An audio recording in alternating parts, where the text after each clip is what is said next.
tous, 5h30 beti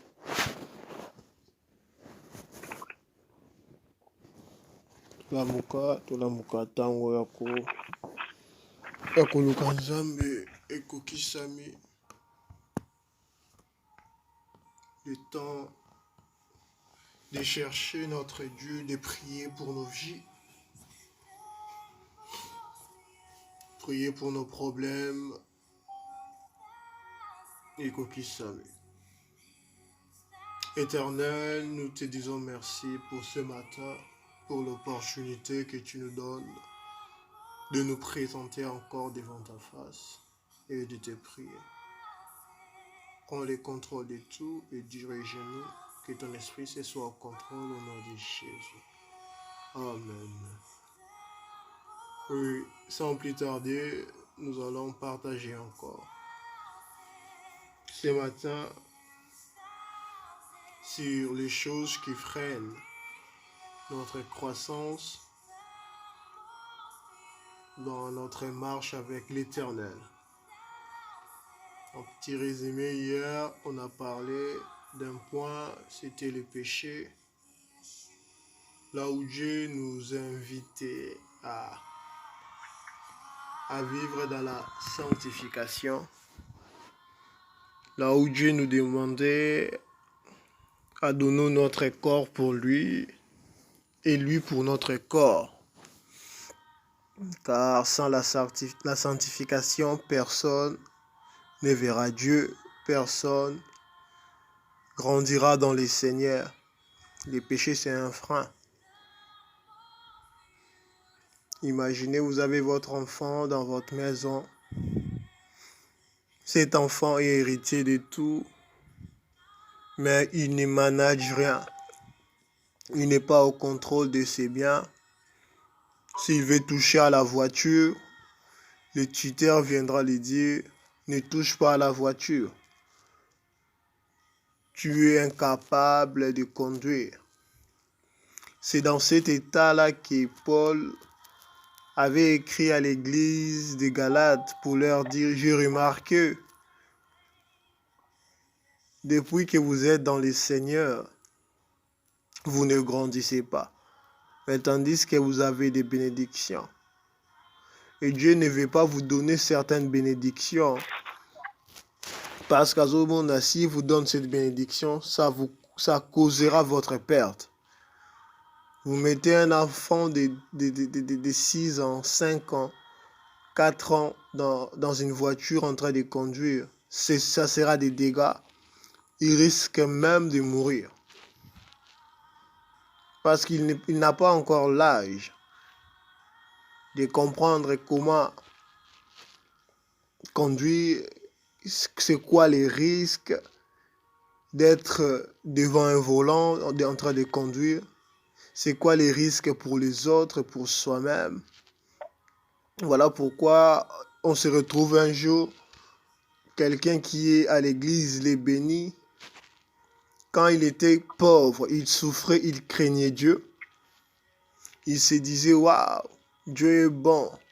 Mais dès qu'il reçoit quelque chose, cet homme disparaît. Ou soit il est toujours là, mais il recommence à vivre sa vie qu'il avait avant de donner sa vie à Jésus. Vous allez le voir en train de prendre mon conaïe, tranquille, en train de détruire son corps avec l'alcool, la cigarette, la drogue, en train de faire des choses qui n'honorent pas Dieu. Si vous voyez de telles choses, ne vous étonnez pas, dites seulement que oui, certainement celui-là, il est encore enfant. Paul avait remarqué cela à l'église de Galates. Voilà pourquoi il a écrit ça. C'est qu'il a écrit Galates 4, verset 1, pour leur dire que vous ne êtes pas différents des esclaves. La bénédiction est là, mais vous n'allez pas les toucher. Ce matin, nous allons parler du manque de pardon. Kozanga Kulimbisa. Le manque de pardon. La parole de Dieu déclare ceci. Si vous pardonnez aux hommes leurs offenses, votre Père céleste vous pardonnera aussi. Matthieu 6, verset 14. Si nous, étant qu'êtres humains, nous pardonnons à nos semblables, les gens qu'on voit, qui nous ont offensés. Vous êtes marié, vous êtes avec votre femme vous a offensé. Jusqu'au point de vous blesser même. Des blessures intérieures, même blessures physiques. Si nous arrivons à pardonner ces genres d'offenses, de pardonner les gens qui nous offensent, votre Père céleste vous pardonnera. Ainsi, si vous ne pardonnez pas, cette personne qui a pu vous blesser, ce non-pardon bloquera votre marche avec Dieu et empêchera les portes de s'ouvrir dans votre vie. Voilà pourquoi on se retrouve bloqué. Voilà pourquoi on se retrouve à ne pas grandir. Voilà pourquoi on se retrouve encore dans beaucoup de problèmes. Quelqu'un vous a offensé. On tient ça à cœur. On se dit, moi je ne vais plus pardonner cette personne. Nous allons nous diviser. Le manque de pardon, ça amène la division. Le manque de pardon fera qu'on soit bloqué, qu'on n'avance pas. Comment ça? Simple. Grâce et frère Pierre, vous allez vous occuper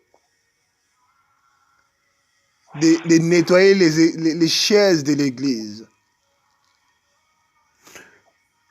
Et nous, on a commencé à faire cela, à nettoyer les chaises. Avant le culte, on nettoyait, à nous deux, on nettoyait, on rigolait. Et du coup, un jour, Grâce décide de parler derrière le dos de frère Pierre à une autre personne. Concernant juste le travail, hein. Pas en mal, concernant juste le travail qu'on faisait. Frère Pierre ne sait pas nettoyer les chaises. Je reviens toujours derrière lui pour nous nettoyer.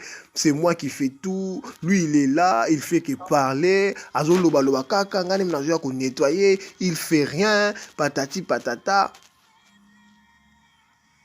Et avant de finir, je dis à la personne, ne dis pas à frère Pierre. Hein. C'est juste pour te signaler, ne dis pas à frère Pierre. Et la personne est partie dire à frère Pierre que voilà ce que Grâce a dit. Grâce a dit ceci, Grâce a dit ceci. Et frère Pierre s'énerve. Du coup, le travail est bloqué. Hein. Le travail qu'on faisait dans 30 minutes, on ne le fait plus dans 30 minutes. Hein. Frère Pierre décide de ne plus faire le travail, de ne plus nettoyer les chaises. Comme Grâce dit qu'il est meilleur que moi, Asalangoye Moko, qu'il nettoie tout seul, on verra. Là, on est bloqué. Là, j'arrivais à 13h30 pour faire cela avec frère Pierre. Je serai obligé d'arriver à 13h juste.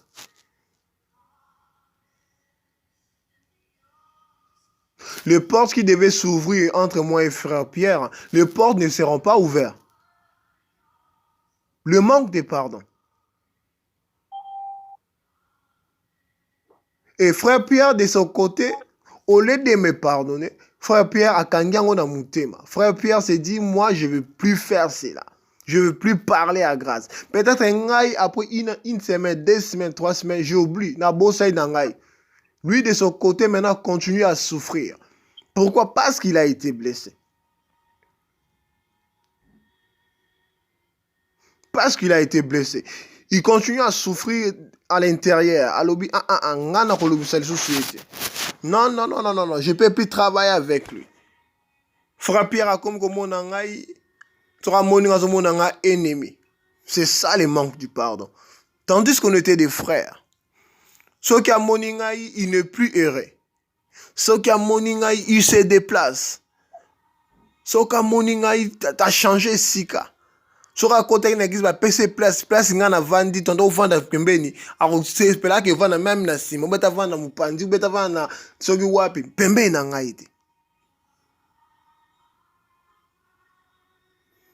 Pour reconnaître une personne qui est bloquée, une personne qui n'est pas ce sont les gens ils ont la difficulté, j'allais dire, yako limbisa, la difficulté. Or, Matthieu 5, 23 nous dit ceci. Si donc tu présentes ton offrande à l'autel,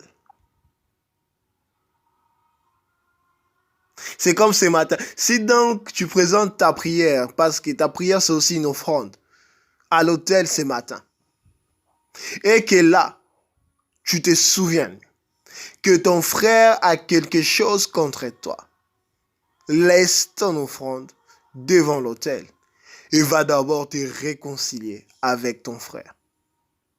Puis viens présenter ton offrande. Autrement dit, la Bible veut justement nous dire, nous sommes invités à rechercher la réconciliation avant même de soumettre une offrande, une prière à l'Éternel. Voici ce qui bloque l'Église. Il y a trop de conflits. Il y a trop de manque de pardon. Il y a trop de groupes dans l'Église. Il y a trop de gens qui blessent par leur langage. Nous devons être des hommes de paix. Des hommes de paix. Batuya Kimia, nous devons être des hommes de paix. Christ amène la paix partout où il est. Christ amène la paix partout où il part. Christ, même sur la croix, il dit, Père, pardonne-les. Parce qu'ils ne savent pas ce qu'ils font. Mais si c'était nous, on ne peut pas ressentir, ils vont subir ce que moi j'ai subi. Ils vont souffrir comme moi j'ai souffert. Ils vont vivre une vie pire que moi. Mais on s'attend à la bénédiction. On est là en train de prier à chercher la bénédiction de l'Éternel. On est là en train de prier à chercher l'élévation de Dieu. On est là en train de prier à chercher que Dieu nous délivre.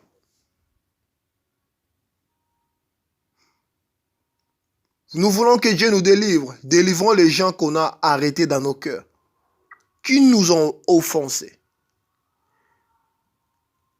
Ça fait 10 ans, 5 ans, 3 ans, quel que soit le temps,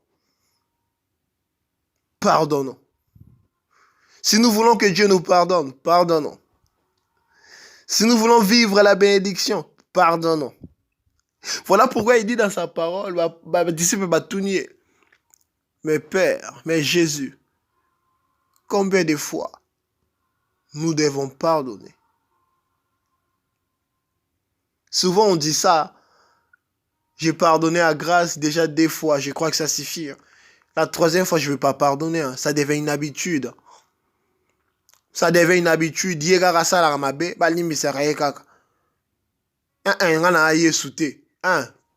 On est comme Christ, la Bible nous dit. Tant que même la Bible on nous appelle des chrétiens. On est comme Christ.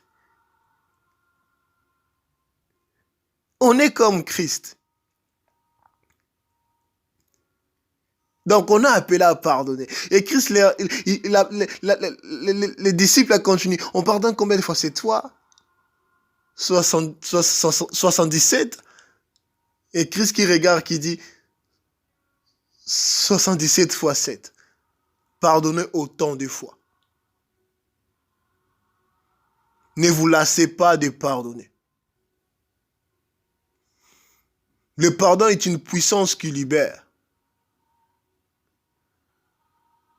Là où il y a le pardon, bien-aimé, il y a la libération, la délivrance. Là où il y a le pardon, bien-aimé, il y a l'amour, la vraie. Là où il y a le pardon. Là où il y a le pardon, bien-aimé, il y a l'élévation. Là où il y a le pardon, il y a la croissance.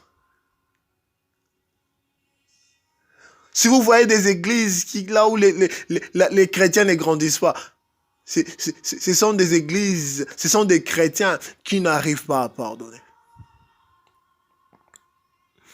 Voilà pourquoi il y a des divisions.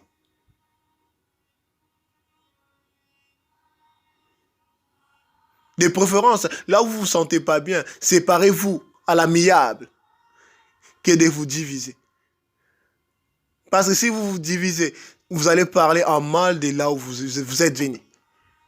Voilà pourquoi il y a beaucoup de gens qui parlent de mal. Nabisika Bawuta, famille wana, batu wana, baekolo wana, batu mabe,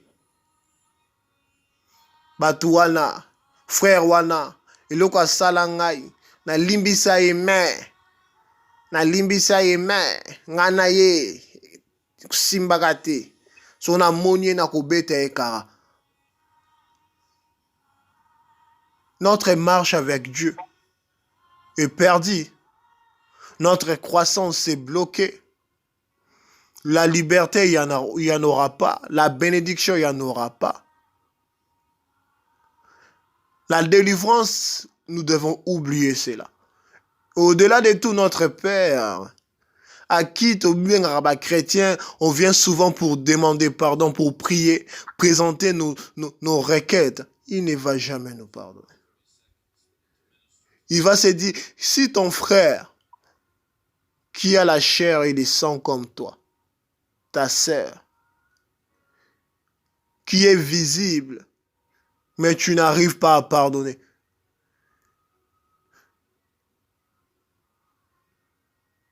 Alors pourquoi tu crois à l'invisible? Car la personne que tu ne veux pas pardonner, il a été créé à mon image. Il est mon image. J'ai eu le temps à le créer. C'est une personne que j'aime. Voilà pourquoi j'ai donné Jésus-Christ pour lui et toi. Alors pourquoi je dois te pardonner et non lui? Voilà pourquoi Jésus a même donné ses paraboles. Cet homme, il est parti chercher sa dette à une personne. Cette personne a plaidé pour dire que pardonne-moi, maître, j'en ai pas aujourd'hui, je te payerai. Bon qu'il était, ce maître, il dit ok, je crois à ta parole, je te pardonne, vas-y et ramène-moi mon argent dans autant de temps. Lui, il sort. Il s'est dit, moi aussi j'ai une personne qui a ma dette. Je vais aller le réclamer. Et il arrive. La personne lui dit aussi ce que lui avait dit au maître. Pardonne-moi, j'en ai pas, je te payerai. Il se fâche. Il se fâche. Et il dit, arrêtez cet homme. Comment ça fait qu'il a ma dette? Ça fait autant d'années. Plus de 5 ans. Mais il ne veut pas le payer. Il faut l'arrêter. Et ce qu'il avait fait est arrivé aux oreilles du maître. Le maître était étonné. Le maître s'est dit, comment il peut faire cela? Lui, il a sa dette qui est de 200 euros. Mais moi, chez moi, sa dette est de 20 000 euros. Je vais pardonner. Pourquoi il n'a pas pardonné l'autre? Amenez-moi cette personne pour qu'on l'arrête. C'est ce que Jésus fait avec nous les chrétiens. Si nous ne pardonnons pas, c'est Jésus lui-même qui va nous arrêter avec votre marche. Il ne va pas nous bénir, car il sait que notre cœur n'est pas encore prêt. Nous n'allons pas grandir. Nous n'allons pas arriver. Nous n'allons pas vivre la délivrance ni sa main. Pardonne à ton voisin. Pardonne à ton frère, ta sœur. L'image de l'Éternel.